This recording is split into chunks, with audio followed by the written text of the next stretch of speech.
Hey guys, আসসালামু আলাইকুম। আশা করি আপনারা সকলেই ভালো আছেন। তো আজকের এই ভিডিওতে আমি আপনাদেরকে দেখাবো যে কিভাবে হ্যাকাররা একটা কম্পিউটারকে অথবা একটা মোবাইলকে অ্যাক্সেস নিয়ে থাকে।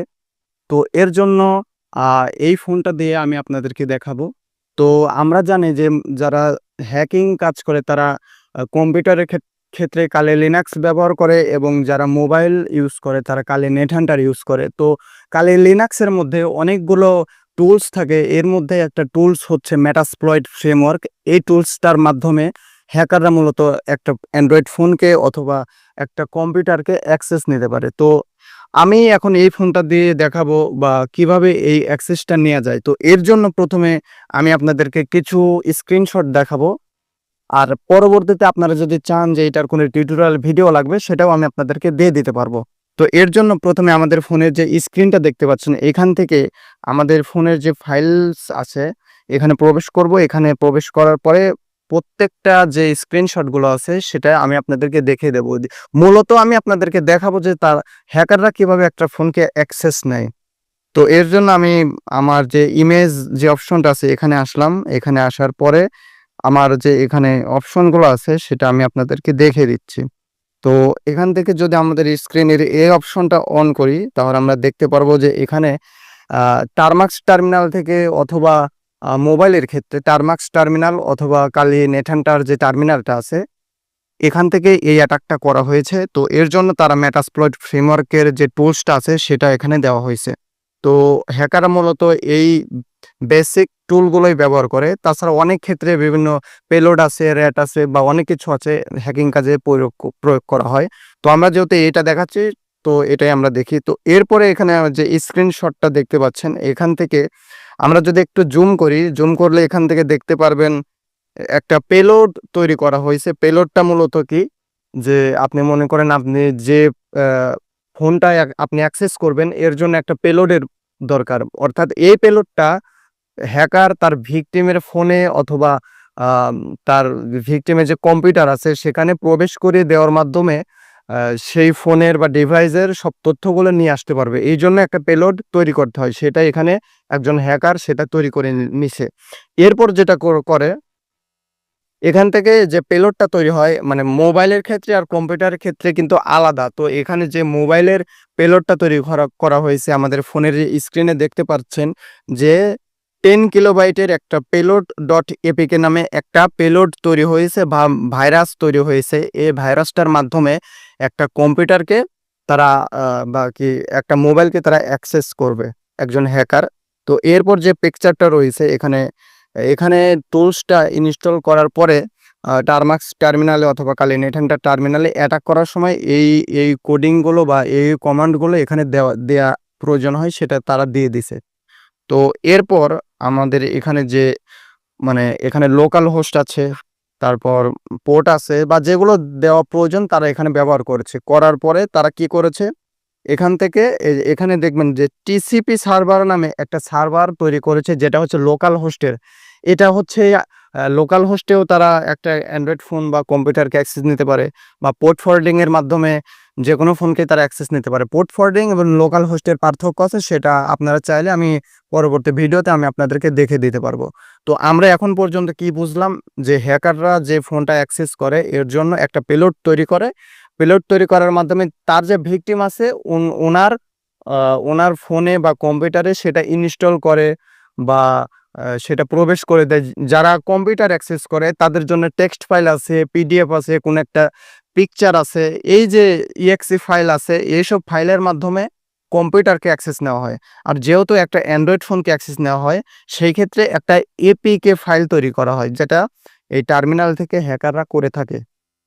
আচ্ছা, এরপর অ্যান্ড্রয়েড ফোনে যে অ্যাপসটা বা পেলোডটা দেওয়া হয়, তার ফোনে যখন ইনস্টল করা হয় তখন আমাদের স্ক্রিনে যেটা দেখতে পাচ্ছেন মেইন অ্যাক্টিভিটি নামে একটা অ্যাপ তৈরি হয়েছে। এই অ্যাপটা দিয়েই মূলত হ্যাকাররা তার ওই ফোনের সবকিছু অ্যাক্সেস নিতে পারে। তো অ্যাক্সেস নেওয়ার পরে আমাদের স্ক্রিনে আপনারা লক্ষ্য করলে দেখতে পারবেন যে এই অ্যাটাকটা দেওয়ার পরে মেটাপিটার নামে একটা অপশন চালু হয়। এই মেটাপিটার অপশন চালু হওয়ার অর্থ এই যে আপনি ওই ডিভাইসের অর্থাৎ হ্যাকার তার ভিকটিমের ডিভাইসের সকল তথ্যগুলো তার এক নিজের হাতে নিয়ে আসতে পেরেছে। এর অর্থ হচ্ছে কি তারা ইনফরমেশন ওই ফোন থেকে বা ওই কম্পিউটার থেকে নিয়ে আসতে পারবে সেগুলো চলুন আমরা দেখে আসি।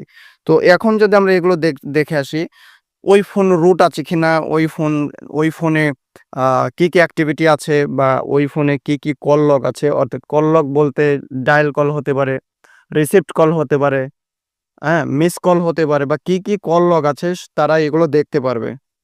এবং ওই ফোনে কি নাম্বার সেভ করা আছে একজন হ্যাকার ইচ্ছা করলে সেগুলো দেখতে পারবে।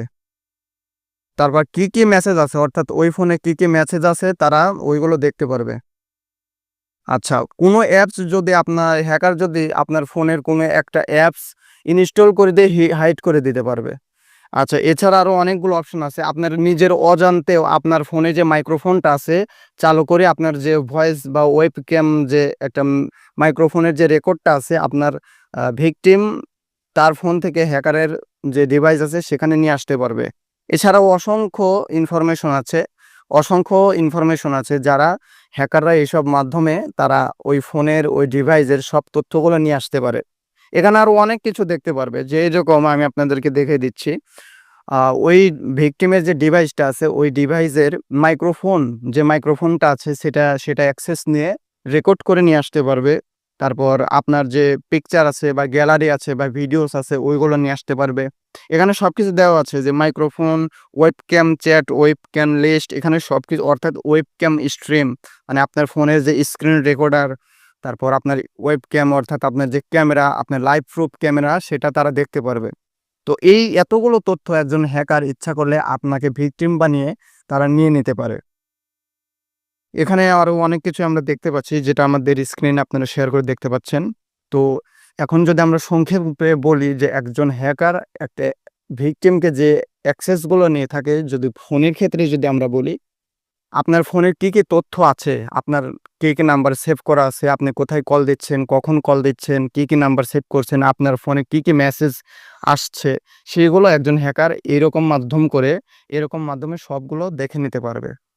এবং আপনি কোন লোকেশনে আছেন, আপনার কি নেটওয়ার্কের মাধ্যমে আছেন, এভরিথিং সবকিছু দেখে নিতে পারবে।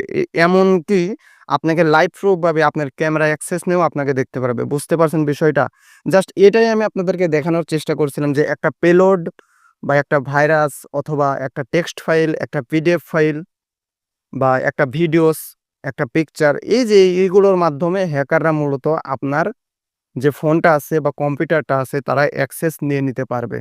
জাস্ট কিছুই করতে হবে না। হ্যাকার মূলত কি করে, তার যে ভিকটিম আছে তার ফোনে এইসব ফাইলগুলো, পেলোড বা যে আমি যে কথাগুলো বললাম, এই ফাইলগুলো ওই ভিকটিমের ফোনে ইনস্টল করে দিতে বলে। হুম, মনে করুন আপনার একটা পিকচার আছে, পিকচার দিয়ে বলল যে, "ভাই এই পিকচারটা আপনি একটু ওপেন করেন, দেখেন তো পিকচারটা কেমন হইছে।" এই যে এই কথাটা বলল, আপনার ফোন হ্যাকড হয়ে গেল। কাজেই সাবধান থাকবেন।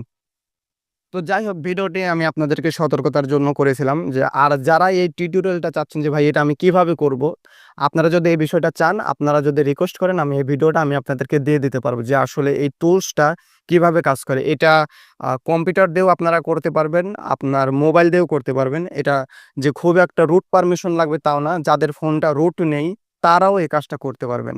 তো যারা এই টিউটোরিয়ালটা চাচ্ছেন, ইচ্ছা করলে আমি, আপনাদের যদি চাহিদা থাকে তাহলে আমি দিয়ে দিতে পারবো। তো এটা ছিল একটা সতর্কমূলক ভিডিও। এখন থেকে আপনারা সবাই চেষ্টা করবেন যে আ কোনো হ্যাকার যাতে আপনার ইনফরমেশন গুলো যাতে হ্যাক করতে না পারে। তো আশা করি ভিডিওটি আপনাদের অনেক ভালো লাগবে। যদি ভালো লাগে লাইক করবেন, সাবস্ক্রাইব করবেন। আশা করি আপনাদের খুব ভালো লাগবে। ধন্যবাদ। আসসালামু আলাইকুম।